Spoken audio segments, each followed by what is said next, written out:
காணாமல் போன மாடுகள், கடிதம் மூலம் வந்த தகவல்,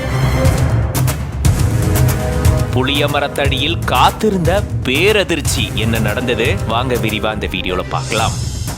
கடந்த ஞாயிற்றுக்கிழமை சாயங்காலம் நான் பால் கறந்துட்டு மறுபடியும் மாட்டுக்கெல்லாம் இற வச்சு நைட்டு 9 மணிக்கு கட்டிட்டு தோட்டத்தெல்லாம் பூட்டிட்டு போயிருக்கேன். திங்கக்கிழமை காலையில் விடியக்கிழமை வந்து நான் பால் கறக்க வரும்போது எங்கள் தோட்டத்தில் இருந்து ரெண்டு மாடையும் அவுத்துட்டு போயிருக்காங்க மர்ம நபர். மாடெல்லாம் தேடி பார்த்தேன், உங்கள் தோட்டத்துக்குள்ள எங்கே இருக்குமா வேற எங்கேயாவது இருக்குமான்னு பார்த்தேன், ஒன்றும் தகவல் இல்லை. இன்னைக்கு காலையில் நான் திரும்ப வழக்கம் போல் 6 மணி தோட்டத்துக்கு வரும்போது தோட்டத்தில் ஒரு அட்டையில் எழுதி வச்சுருக்காங்க. எழுதி வச்சு உங்கள் மாடு சங்கரன் குரூப்பு செவிக்கு எதிர்த்தால 8 மணிக்கு கிழக்க அப்படின்னு சொல்லி ஒரு எழுதியை போட்டு 2 புளிய மரத்தில் கட்டி வச்சுருக்காங்க அப்படின்னு சொல்லி ஒரு தகவலை எழுதி வச்சுருக்காங்க.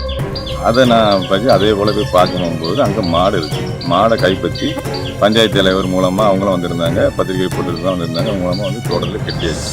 சாத்தான்குளம் பக்கத்துல தோட்டத்துல கட்டப்பட்டிருந்த மாடுகள் திருடப்பட்டதா சொல்லப்படக்கூடிய நிலையில காட்டுப்பகுதியில புளிய மரத்துல மறுபடியும் அந்த மாடுகள் கட்டப்பட்டதா சொல்லப்படக்கூடியது பெரும் குழப்பத்தை ஏற்படுத்தி இருக்கு. மாடுகளுடைய உரிமையாளர் மாடுகளை காணான்னு எல்லா இடங்கள்லயும் தேடி கடைசியா இப்படி இங்க கட்டப்பட்டதா கூறப்படுது. என்ன நடந்தது விரிவா இந்த வீடியோல பார்க்கலாம். தூத்துக்குடி மாவட்டம் சாத்தான்குளம் பக்கத்தில் இருக்கக்கூடிய ஞானியார் குடியிருப்பு பகுதியை சேர்ந்தவர் பட்டுராஜ். இவரு நாகர்கோயில் திருச்செந்தூர் சாலையில தனக்கு சொந்தமான தோட்டத்துல மாடுகளை வளர்த்துட்டு வராரு. வழக்கமா தன்னுடைய மாடுகளுக்கு தீவனம்லாம் வச்சதுக்கு அப்புறமா மாடுகளை கட்டிட்டு தன்னுடைய வீட்டுக்கு போவாரு. அப்படிதான் கடந்த ஞாயிற்றுக்கிழமை அன்னைக்கும் தன்னுடைய மாடுகளை கட்டி வச்சுட்டு வீட்டுக்கு போயிட்டு அடுத்த நாள் வந்து பார்க்கும்போது 4 மாடுகள்ல 2 மாடுகள் காணாம போயிருந்ததா சொல்லப்படுது. இதை தொடர்ந்து திருநெல்வேலி மேலப்பாளையம் சந்தையில மாடுகள் விற்கப்படுறதுக்கு வந்திருக்குதா அப்படின்னு அதை தேடுறதுக்காக போயிருந்திருக்காரு. அங்கேயும் மாடுகள் இல்லைன்னு சொல்லப்பட்டிருந்தது. அதை தொடர்ந்து சாத்தான்குளம் காவல் நிலையத்துல மாடுகள் திருடப்பட்டதா சொல்லி புகாரும் தெரிவிச்சிருந்திருக்காரு. இந்த நிலையில தான் மறுபடியும் அவருடைய தோட்டத்துல